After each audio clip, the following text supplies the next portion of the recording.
Синдикатите денеска излегуваат на протест за повисоки плати. Стартуваат од пред седиштето на ССМ, а ќе финишираат пред владата.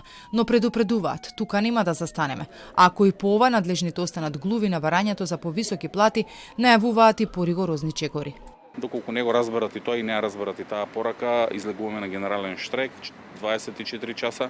Сите работници ќе бидат повикани, сите работници ќе имаат право да не доаѓаат на работа, да не бидат казнати, да не им биде намалена платата и да покажеме дека и во Македонија кога синдикатите повикуваат, работниците излегуваат на улица, како што тоа е случај во Грција, во Белгија, во Франција и во некои други држави. И на крај, ако и ова не даде резултати и останат глуви на работничките барања, станувам овластен подносител на законите преку собирање на 10.000 потписи. Во собранието ќе побараме намалување на функционерските плати за 80%, односно толку колку што им се зголемени.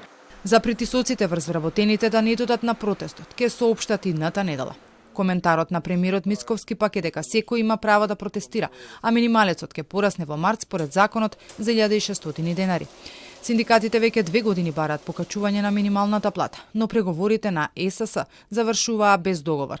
Владата пак од тие состаноци излегуваше со став дека не се против зголемување на платите, но топката за тоа ја префрлаше кај работодавачите и синдикатите.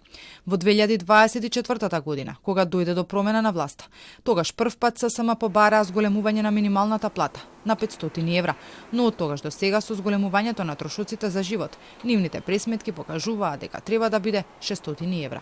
Само за пример, пред 2 години на едно 4-члено семејство за да го истурка месецот му беа потребни над 57.000 денари.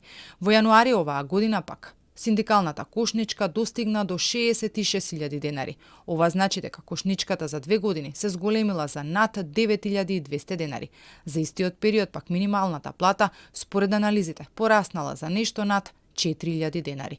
Според податоците пак минималецот во земјава е најнизок во регионот.